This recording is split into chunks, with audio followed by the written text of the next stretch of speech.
right. Well, I wonder what happened. What happened to Mr. UAW? Remember the guy at the beginning of the month of April that Fox News would parade on after Liberation Day? And I'm a UAW worker. And he's got his hat on and his Trump hat and his Trump shirt. And yeah, he's rah, rah, Trump. And these tariffs are the greatest things ever. And we saw manufacturing jobs leave the country. They get their jobs. Yeah, the usual rant and raving. And all of a sudden, oh, yeah, you got Fain there, head of the UAW, again, supporting Donald Trump. He did. Oh, they're loving these tariffs. This is going to be great. This is going to be fantastic. They lie, and it just never stops. The myths surrounding manufacturing. Oh, yeah, it makes for a nice story. You know, the problem is with these manufacturing myths and stories that these politicians create. Because I love myths. I love Greek mythology. I do. There's actually a lesson to be learned from the various different Greek myths. I use the mythology a lot in some of the stories that I write. Thing about American myths, capitalism, manufacturing myths, they're just that, okay? The stories contrived to push an agenda for a certain side or a belief system that's never true. Never true. I need a new car. Yeah. Again, I've had this car for 5 years now. It's got 115,000 miles on it. Probably should have gotten rid of it a long time ago. German car. So I took it in, not to, I've got a great mechanic down here. Honest. He's like, listen, I'm not charging. I said, there makes no sense in fixing this thing. They don't make these cars the way that they used to be able to drive cars for 200,000 plus miles. No longer the case. I said, okay. I said, he's like, oh, just put it on Carvana. I said, I'm not going to do that. I'm not going to stick somebody with a crappy car. I'm going to go and trade it in somewhere. Whatever I get for it, I get for it. Anyway, neither here nor there. So I'm asking buddies of mine. Again, this is a car that I'm going to use for my kids at college. Buddy of mine's got a Ford Bronco. Recently got a Ford Bronco, the new remodel. Oh, looks all nice. Take the doors off. Cool. He's like, don't do it. Don't do it. It is a POS. Okay. Same buddy of mine also has one of those massive Suburbans. He basically lost his Suburban for several months. Water got in through the sunroof. Eventually, it got into the car and leaked all over the place. They had to tear the entire interior apart. Almost they had to scrap the entire thing. I have a Jeep Cherokee, and that's the Stellantis, which is a Dutch company, but I think the car's made here in the United States, so I'm making an American car. Haven't any problem with that, and I think I'll probably get another one of those when all is said and done. I did buy a Cadillac, 2008. Oh yeah, remember the new 2008 Cadillac CTS? Go take a look at it. That model at that point in time, it was a hot looking car, and it was. Engine wasn't bad, ran fine, didn't have too many problems. Interior, leather wore off, fall apart. It's crap. Anyway, and that was under 3 years. Anyway, well, take that. We'll put that aside at this point in time. We have this myth, this belief system that, the Japanese and then the Chinese, they took their jobs. They came and they wrecked manufacturing here in the United States. It was a combination of things, okay? It's a combination of crappy corporate culture at American auto manufacturers. And unions.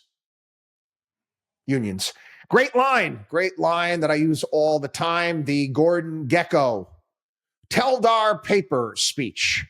You either do it right or you get eliminated.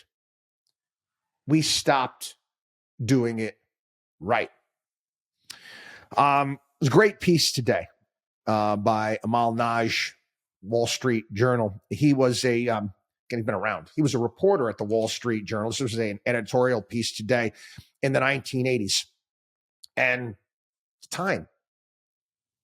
He wrote about our inability to adapt to competition.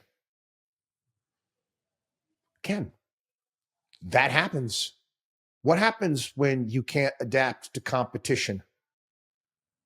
You get eliminated. By putting eye-popping tariffs on imports, President Trump hopes to bring manufacturing back home. What his administration overlooks is U.S. industry's culpability in the current state of affairs. It's an open question whether American companies can change course. Again, Amal Naj, this is something we've been preaching here on the program for some time. President Reagan tried. His administration used a variety of tactics in the 1980s to restrict steel and auto imports, giving U.S. manufacturers time to remake themselves in the face of a formidable foreign onslaught. But domestic manufacturers failed to rise to the occasion and failed miserably. As I witnessed as a reporter for the journal covering America's industrial belt as its most pivotal moment of decline. That failure foreshadowed what has become a national concern today. Our extraordinarily heavy reliance on manufacturing offshore and industries critical to our national security and economy. Last year, steel, autos, machinery, electrical equipment, and pharmaceuticals together accounted for 77.5% of the country's $1.2 trillion trade deficit. Take the auto industry. Only about half of new cars sold in the U.S. in 2024 were manufactured locally. And many of these had imported parts. In the 1980s, it was common refrain that if General Motors, America's largest industrial enterprise, sneezed, the rest of the country caught a cold. Steel and a host of other industries depended on the car industry's well-being. So did many U.S. workers and consumers. But in the face of growing foreign threats, American manufacturers seemed in denial. Again, this happens a lot. It's natural. Think of other companies that decided to be in denial. Kodak? How about Smith and Corona? Typewriter company. Polaroid. Company after company. No. This is the way we do it. There was a story about Xerox and the things that they invented that, like the mouse and whatnot, that they sold for nothing to guys like, Bill Gates and Steve Jobs. Took the technology. Was it the original DOS, disk operating system? I think Bill Gates bought it for $50,000. Yeah. Anyway, they all believe that freaking General Motors, who you mess with us? We're GM. We're GM. Can't knock us off our pedestal. Right. Sure. Right. And again, it's the height of arrogance. You ever see those areas surrounding the city of Detroit, the mansions, the type of wealth, what those executives were making at that point in time, send their kids to University of Michigan, right around there, regular turnstile, right back there, executive, C-suite, General Motors, Ford, Chrysler. Right. How'd that work out? Other thing is, sorry, Mr. Union guys, you didn't help either. I talked about this during the auto bailouts, where eventually the American auto manufacturers, based upon the contracts that they had, they weren't even car companies anymore. They were benefits companies that made cars. There were basically benefits companies, pension and healthcare companies that also, we make cars too. The United Steelworkers and the United Auto Workers viewed U.S. import restraints simply as a means for protecting their jobs and their wages, which were twice those in Japan. The unions also resisted companies' attempts to revise outdated union job classifications to combine tasks into one employee's workload to bolster productivity. Business leaders failed to win over labor unions with a promising master plan to protect their future, as well as the companies against imports. Firms couldn't articulate one. If anything, automakers sent a confusing message about the fight with foreign competition.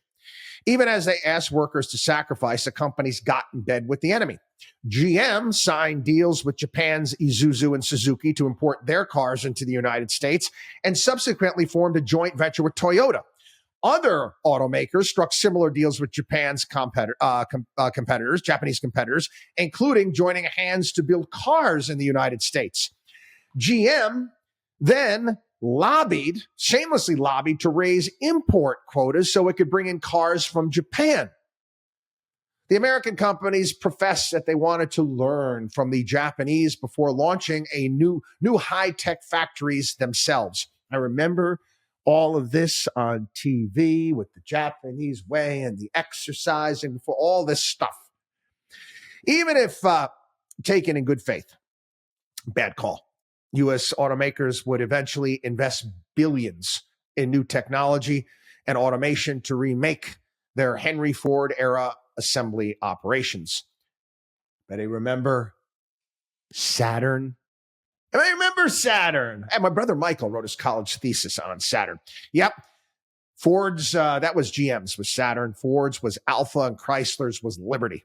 They aimed to reduce drastically the parts and labor that went into a car, to close the gap on the Japanese cost advantage of $2,000 a vehicle. And they planned to do it in 4 years. 1986. GM unveiled its $600 million plant in Hamtramck, Michigan on Detroit's east side to showcase industrial high technology. Yeah, but the robots broke down easily and were prone to error. They welded the wrong joints, missed spots when spray painting cars. Sometimes they sprayed each other. Workers couldn't get the complicated machines with their programmable instructions and electronic centers to communicate with each other and pass tasks on to the next station. Quote, I have bolted 50 wrong bumpers, Cadillac on an Olds on a Buick on a Cadillac. A worker bolting robot chosen parts told me on a visit to the plant. The final blow to American automakers came when Japanese manufacturers set up plants across the United States. The Mazda plant just south of Detroit began producing cars for 25% less than a GM on American soil with American workers. The U.S. auto industry's demise inflicted collateral damage on other domestic manufacturing. Steelmakers with their umbilical cord tied to Detroit and hobbled along after automakers' lead without much thought to foreign competition until it was too late. There had been little talk in boardrooms of modernizing their age-old blast furnaces or adopting new technologies and production approaches, such as electric arc furnaces to make cheaper steel from scraps. In the early 80s, domestic customers from can and appliance to automotive part producers turned to foreign suppliers for better prices and quality. Again, you either do it right or you get eliminated. Take their Gibbs. Gee, I wonder why. Ford abandoned its storied Rouge steel plant in Dearborn, blaming the union. In succession, steel businesses closed, merged, or disappeared into companies steel workers had never heard of. These were manufacturers whose names had evoked the might of American industrial power. with their miles-long factories converting iron ore into mammoth blast furnaces and rolling mills. Bethlehem Steel, Jones and Laughlin, National Steel, and Republic Steel. The last of the great American steelmakers, U.S. Steel. Remember Hyman Roth? We're bigger than U.S. Steel. Yeah, one of the world's largest is now fighting for its life. In 2023, it agreed to be owned by Nippon Steel. And I didn't have any problem with it. That deal should go through. The robots that U.S. automakers had embraced also fell by the wayside. The American inventor of industrial robots, Unimation, along with others that jumped into the business, such as Westinghouse and General Electric, quit. Japan, which licensed the technology from the U.S., is now a major robot manufacturer, along with South Korea and China. Our basic approach was wrong. This was the head of Westinghouse's Advanced Technology Group in 1990. It was a classic case of trying to merge an entrepreneurial organization into a relatively slow-moving, large American corporation. Bloat, fat and lazy corporate execs. Far from learning from their mistakes, U.S. automakers repeated them as foreign competition intensified. In the early 1990s, GM, Ford, and Chrysler spent billions to develop electric cars. GM unveiled its first commercial electric car in 1996, but eventually these manufacturers gave up because they couldn't see the future. It was as if Henry Ford had built his Model T before the discovery of gasoline. And again, also as well, and one of the things that Naj fails to mention in this column is the fact that government regulations and CAFE standards and all that crap didn't help also. GM's chairman, Roger Smith, admitted in 1986 that the car maker was mistaken in believing it could fundamentally change manufacturing with technology in one fell swoop. Thousands of little innovations in manufacturing have nothing to do with automation, but find fruitful application through trial and error. What's known in industry as continuous improvement. Aimed at cutting costs and enhancing quality, these innovations evolve over time. Humans, not technology, drive the process. In the future, Smith vowed, solid human partnerships will form the ground floor on which high technology systems will be built. American manufacturers have always known that remaking domestic manufacturing would be hard. It would require winning labor concessions, investments in training workers in new skills, creating a factory culture that fostered creativity and innovation on the floor level, and taking a longer view on the investments to fight competition. Companies instead, hey, know what we're going to do? Screw that. We're just going to locate offshore. They took their business where they could make money. Again, they didn't worry about trade imbalances, and they're not going to worry about trade imbalances now. That is the reality. And again, I've written extensively about this over the years. This column I wrote, talked about it before here on the program. This is July of 2007. Even blue chips die. Now, again, this is 2007. Okay, at this point in time, we were warning everybody, something wicked this way comes. Again, at that point in time, CNBC was throwing a party. Dow had just hit 14,000. Maria Bartiromo, I remember it looked like she just got a 500% raise. Everything was just fantastic. All sorts of great stuff. Fox News had fireworks explosions on their television. At